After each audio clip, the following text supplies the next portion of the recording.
Thank you very much, everybody, and welcome to tonight's ordinary meeting of Council.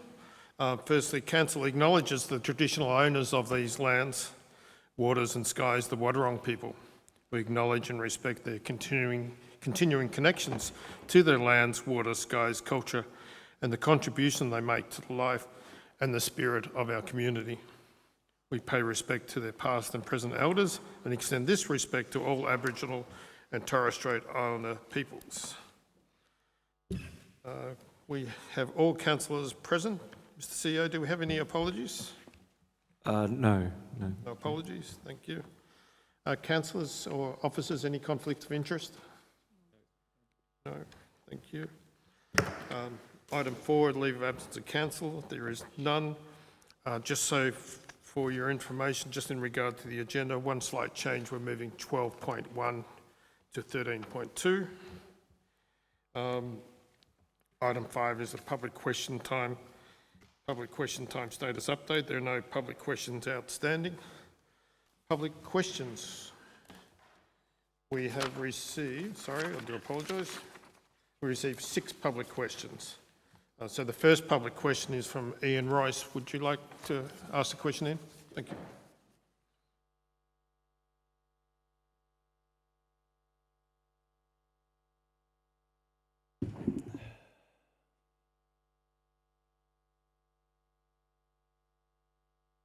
Regarding the EV chargers in Lemont Street out the front, can the community get an update on how we will be affected by the supplier for those EV chargers, Tritium, going bankrupt?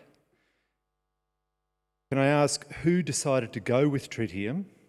To my knowledge, the council has never voted on at a council meeting to approve the suitability of having Tritium as a suitable supplier. And if they did, can council please provide the date of that meeting? I'll refer that to the CEO. Thank you, Mr. CEO. Oh, thank you, Mayor, and thank you, Ian, for your question. I just quickly want to note that the public question guidelines state that a maximum of 1 question per person for the council meeting. So I'll answer your first question tonight and then we'll take the other 2 questions on notice. So council has a service contract with Jet Charge PTL Ltd, which to this point has not been impacted by the Tritium bankruptcy.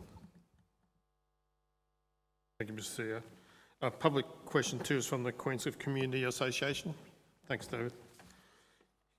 Council officers received the panel report for Amendment C40 QUEN to the Queenscliff Planning Scheme in late August and prior to the expected timeline. Is there a particular reason why this council is not considering the panel report C40 tonight for recommendation, given its importance to this council under the council plan and the significant lack of progress with a substantial list of key priorities and intended actions listed in the council plan? I'll ask the Manager for Community and Regulatory Services, Tim, to respond. Thank you, Tim. Thank you, Mayor, and thank you, QCA, for your question. The panel report for C40 Queen was received on 26 August 2024 and made available to the public on 9 September 2024. Panel has suggested that a number of the changes be made to the background document and provisions prior to adoption by Council. Unfortunately, the work required and the Council reporting cycle did not allow for a report to Council on 11 September. However, the Mayor has formally requested for a special Council meeting to consider the Planning Panel's Victoria report and recommendations. This meeting will be held on 17 September 2024 at 10:30 a.m. Thank you, Tim. Oh, yes, then. Yep.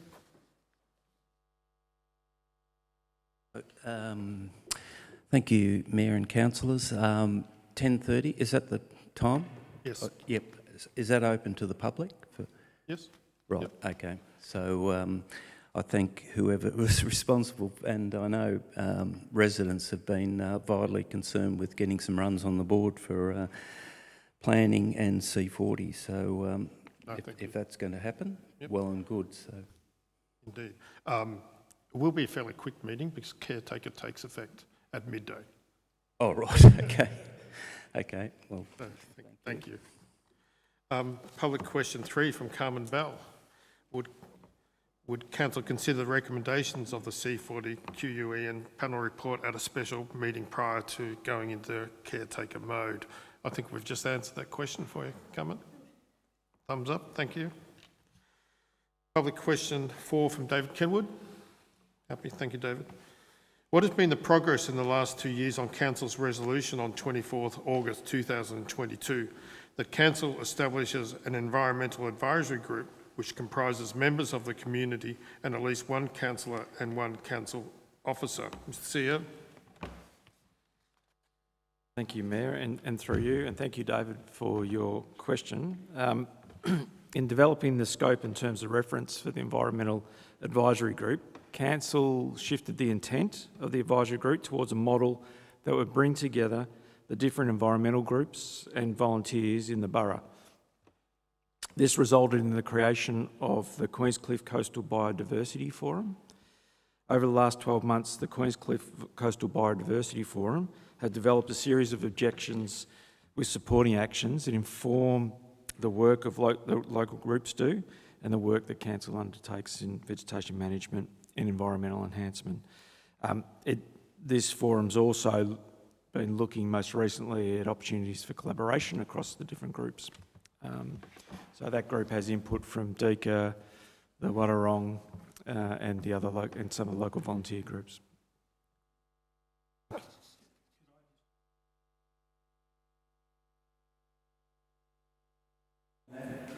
Not at this point, no. Direct involvement. Council officer? Just council officer. Council officer? Yeah. Officer. No council. Not at this stage. Public question 5 from David Connolly. Thank you, David. Since the draft budget in April, where Council stated additionally restructuring and attrition are forecasted to reduce staff resources by 1.9 FTEs compared to the 2023-2024 budget, has Council employed additional staff? If so, in what positions and at what cost to the budget? What positions have either been restructured or subject to attrition to enable Council to meet the above forecast? Mr. CEO. Thank you, Mayor. And as my advice to Ian, we'll answer the first question, but I don't think we need to take the second 2 questions on notice, because the answer is no, the Council has not employed any additional permanent staff and has already reduced the permanent staff numbers in accordance with the commitment outlined in the budget.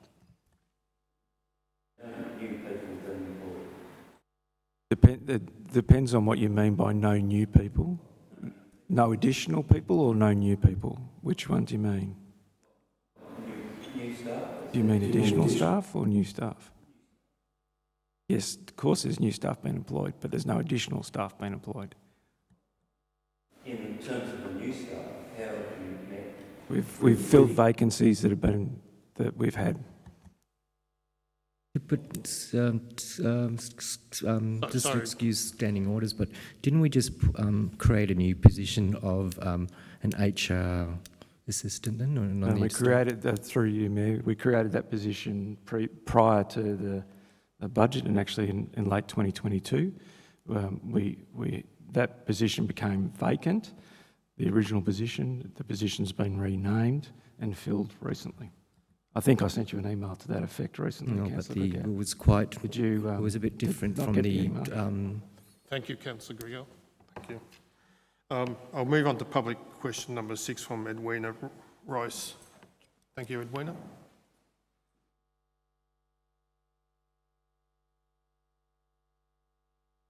As a member of the Commonwealth, making the monarch our head of state, the Borough of Queenscliff has previously displayed the official portraits of our monarchs. The 8th of September marks 2 years since the passing of Her Majesty the Queen and since His Majesty King Charles III ascended the throne. My question is, why is the portrait of our monarch not on public display at Council?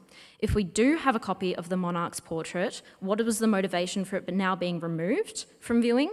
And however, if we don't have a copy to display, why don't we? When copies are readily available from our senators and federal MPs. Thank you very much, Edwina, for your question. Mr. CEO. Yeah, thank you, Edwina. The council officers received the official portrait on the 28th of August 2024. We're in the process of getting it framed, and we'll place it back where the Queen previously sat, which I think was over Just up here. up there. So that'll be done as soon as we can. Thank you. And thank you, everyone, for your questions tonight. Item 6, confirmation of minutes of previous minutes. 6.1, recommendation, a copy of the minutes, of the recommendation that the minutes of the ordinary council meeting on 28th of August 2024 as distributed be confirmed as an accurate record. Could I get someone to move that, please? Someone to move that, please. Thank you, Councillor Tolhurst. Second, Councillor Minty. All those in favour? Thank you. So moved. 6.2, the ordinary council meeting on the 28th of August 2024, confidential minutes. The recommendation is before you, councillors. If I can get someone to move that recommendation. Councillor Minty, seconded. Someone does. Thank you, Councillor Tolhurst. All those in favour? Thank you. So moved. Item 7, record of informal meetings of councillors. Councillors, there's recommendation that the record of informal meetings of councillors as presented in adjunct to item 7 be noted. Yep, Councillor. Yeah, I'll have to move that with a change. So the change is in the adjunct to item 7. So it's on page 38. I wasn't here on the 28th of August, so I certainly didn't attend the meeting on the 28th of August. So I'll move the motion with that change. Yep. Thank you, Councillor Grau. Can someone second that motion with the change? Thank you, Councillor Minty. All those in favour? Thank you. Item 8, notice of motion. 8.1, notice of motion status update. There are no notices of motion were received under 8.2. Item 9, petitions and joint letters. There are none received.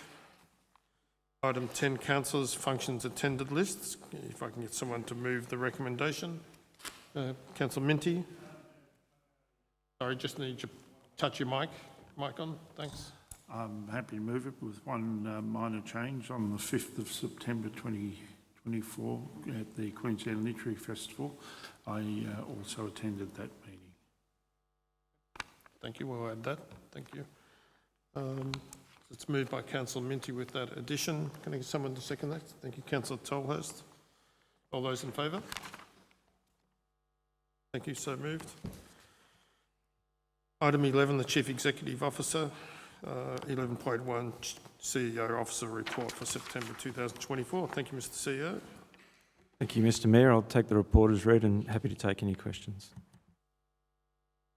Councillors, do we have some questions for the CEO in regard to his report? Councillor Tolhurst. Thank you, Councillor Evels. Regarding the wind events and the fence down at the dog beach, I understand that Council can install some temporary signage that alerts the public to the ongoing risk of the cliff's instability. I wonder what a timeline might be on installing such temporary signage. I'll take that on notice, Councillor Tolhurst, and get back to you. Thank you. Any other questions for the CEO? Yes, thank you. Yep, I'm just Councillor asking regarding the hard waste. Can you just indicate when Council made the moved a motion to agree to investigate and provide a change to the hard rubbish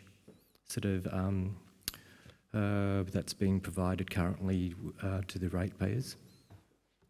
Councillor Gregau, as you know, Council hasn't moved the motion yet. We were given some direction to investigate it, and it will come back to Council for a formal decision once we've gone through the investigation process. Thank you. Any other questions? I was just going to add, just in regard to the hard waste, that when we did inform residents that there wouldn't be a hard waste this financial year, that I did receive quite a bit of positive feedback mainly from the non-permanent residents, who found that the booking collection will actually work a lot better for them rather than one weekend throughout the year. So thank you for that. Sorry, Mayor, sorry to Sorry. correct you just on the record, there will be a hard waste collection this financial year. Yeah, sorry. Yeah. Yes. Yeah, just not this calendar year. Yes. Yep. Thank you. So we still can't guarantee that we're actually going to move to this. You can't. How can you publicise that we're going to make a change to the service when we actually haven't been debated and actually hadn't had any community consultation? Well, we'll deal with that when we deal with it, Councillor Gregor. Thank you. Any other questions for the CEO? Yeah, Councillor Grant. Yes, my question is about the first item there, where you talk about vegetation management policy and project management policy. And as you know, I've been sort of pushing for those for some time, certainly through this year. But can you confirm that the previous borough council identified the need for these two policies? So why is it 4 years down the track we still actually don't have policies in place? I have to take that on notice, Councillor Grant. I didn't realise the previous council identified them. I thought it was this council, through the council plan process in 2021, which identified these two projects. But I stand to be corrected, and I'm happy to go back to pre-2020. Yep. Mm-hmm. And can I ask a subsequent question? Because in the CEO report, we're saying the recommendation to the new council will be to adopt policies. Will that recommendation also include the need for an engagement with the community about those policies before they are actually adopted by council? That's a decision for the new council. Mm-hmm. Yep. Okay. Any other further questions for the CEO? If not, I'll get someone to move the recommendation. Sorry, Councillor I do have Tolhurst. a final question. Sorry.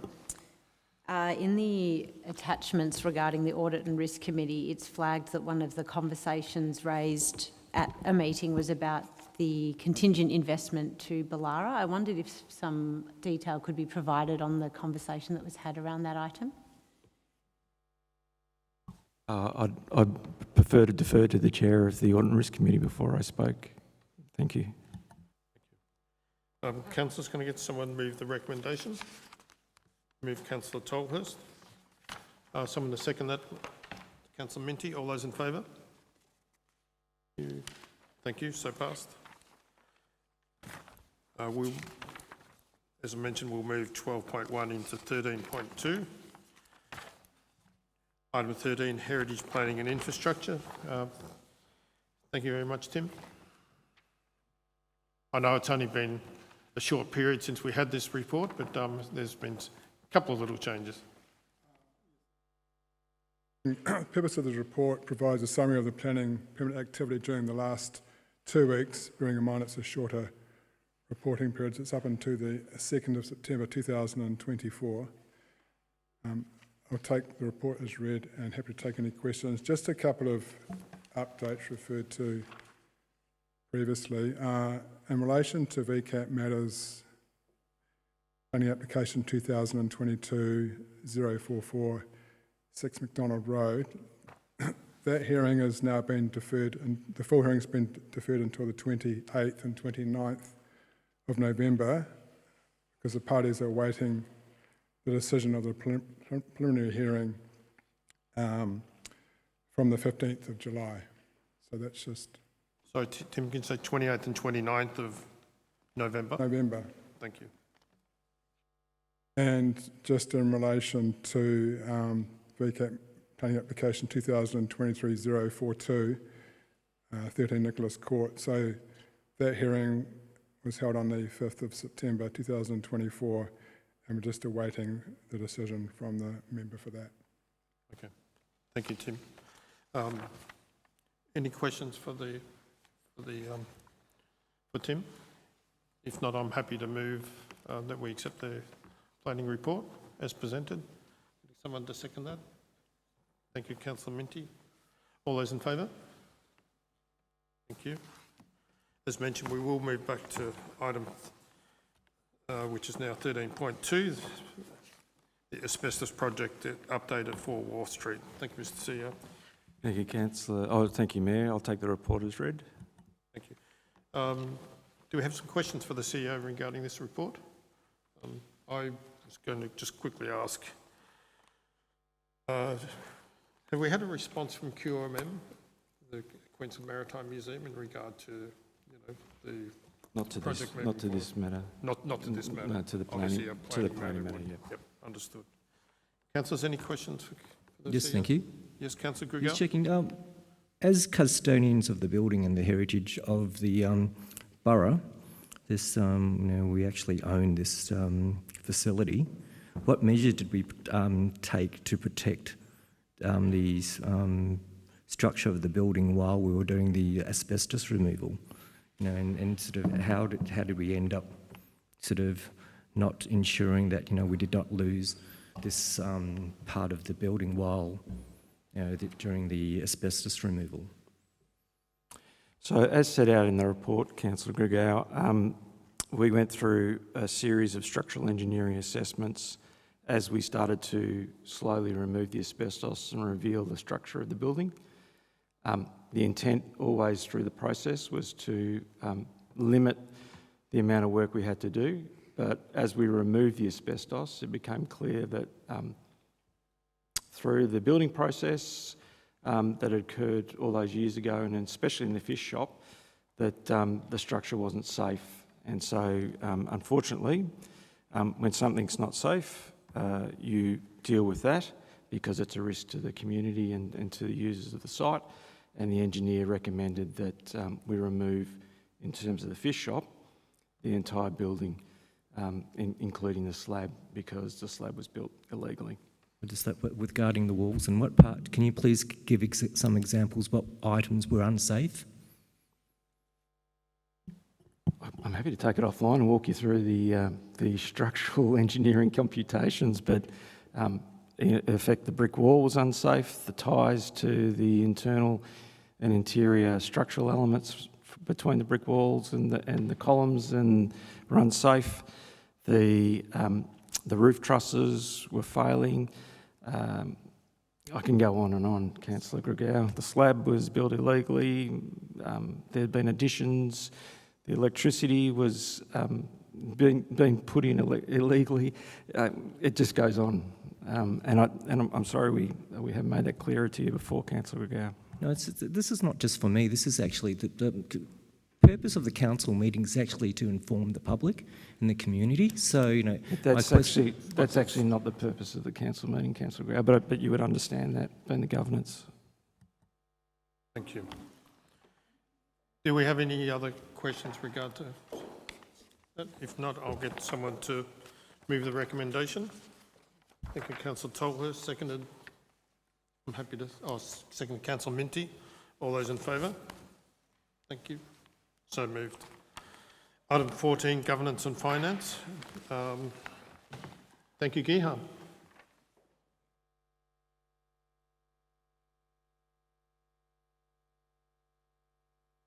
Thank you, Mr. Mayor. I'll take the report as read and happy to take any questions that you may have. Thanks, Gihan. Do we have some questions for Gihan? I'm just wondering, for the purpose of the meeting, the government treasury, so that's, we get, it's something new for us, for council, but we get a very good interest rate, but I understand it's at call?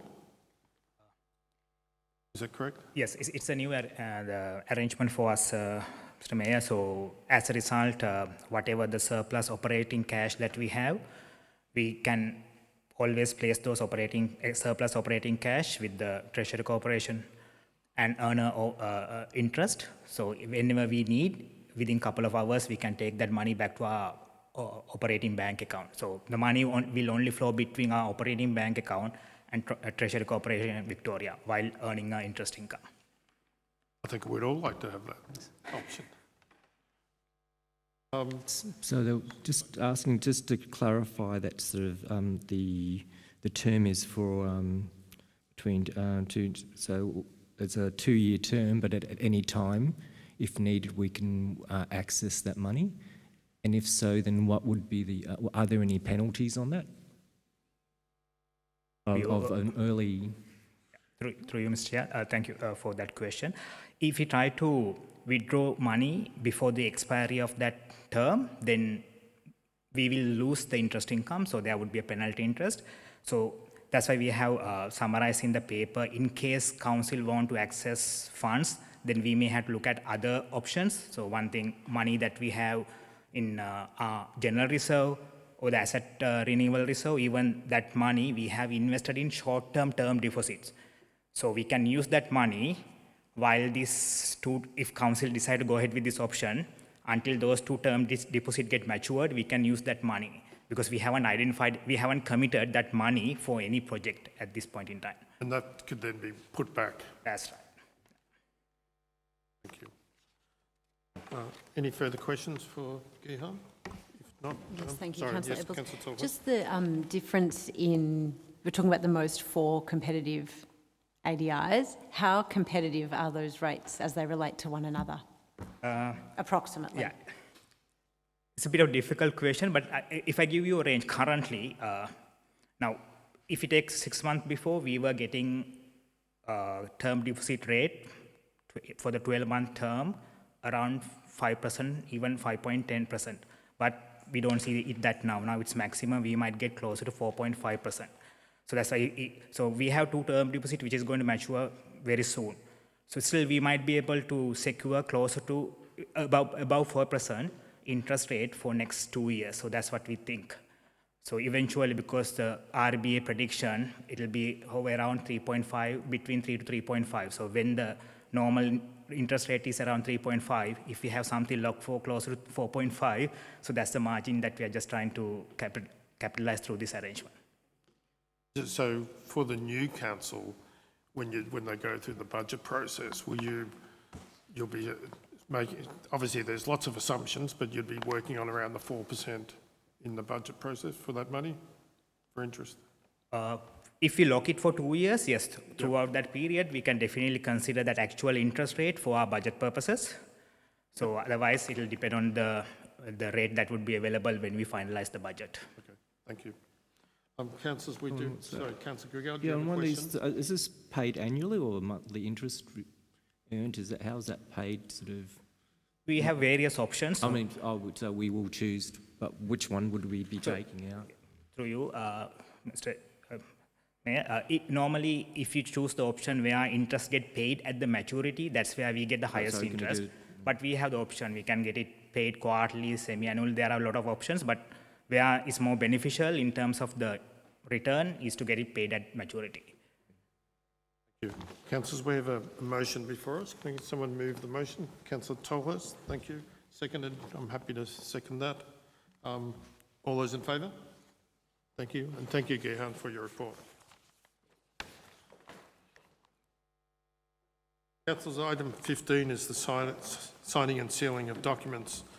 15.1, recommendation that the Council note the use of common seal on the 429 Australian Air Force Gazette's Squadron Freedom Entry Scroll on the 28th of August 2024. Can I get someone move that motion?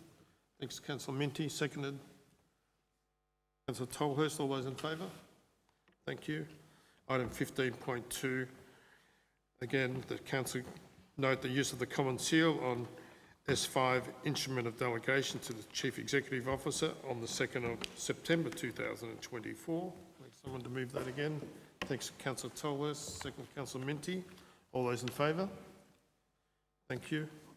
Item 15.3, S6 Instrument of Delegation to members of Council staff. The recommendation that Council note the use of the common seal on S6 Instrument of Delegation to members of Council staff on the 2nd of September 2024. Can I get someone to move that?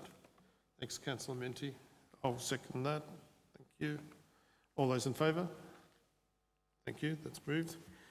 Questions without notice. Questions without notice status update. No questions without notice are outstanding.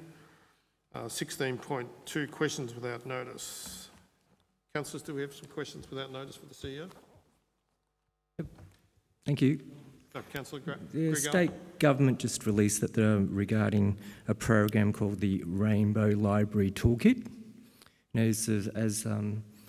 know, as a local government, we manage libraries. Will we be participating in that sort of government program that's in our libraries? Through you, Mayor, that'll be a matter for the Geelong Regional Library Corporation to decide or determine. We don't directly manage libraries. We're a part of a group that support the management of the library by that entity. I'll just follow up. I have a board meeting for the Geelong Regional Libraries next week, so I'll follow up that for you, Councillor Grigel. Any further questions for the CEO? Councillor Grout? Yes, so this question is from just the fact that I've got the environment portfolio. So I noted with interest the answer to the public question we had earlier, which was about the resolution passed in August 2022, directing setting up of an environment advisory group. And the answer the CEO gave was the Coastal and Biodiversity Group had been set up. So then I have now two questions that occur to me. The first is, how does this group relate and report to the council? And the second question is, why does it not comprise at least one councillor as we directed in our August 2022 resolution? The group hasn't, or the forum hasn't determined how it will report to council, but it's certainly working with council officers, and so council officers are across the information, and as I said previously, it feeds into how we're approaching those operational matters around vegetation management. To the second part of your question, we took some direction from the councillors through a number of briefings. We've briefed council on the Biodiversity Forum. We're happy at any point, if council wants to pass a resolution to become part of that forum, you're more than welcome to do that. And I think you could, with the new council, with their delegations, I think that would be the opportune time to do that. Any further questions without notice? If not, thank you very much, councillors. Item 17 lists the council meetings, which planning review if required, ordinary council meeting, which will be the last ordinary council meeting for this council term. 17.2, special meeting of council. Council's recommendation before you that one holds a special meeting of council on Wednesday the 25th September 2024 at 12:30 in the Town Hall to consider the annual financial report 2023-24 and the fourth quarter financial report 30th of June 2024. And 2, gives notice of a special council meeting date by publishing it on the council website. Can I get someone to move that recommendation? Time 12:30. Should be in your diary, Councillor Minty. Yes, thank you. Sorry, are you moving that motion with?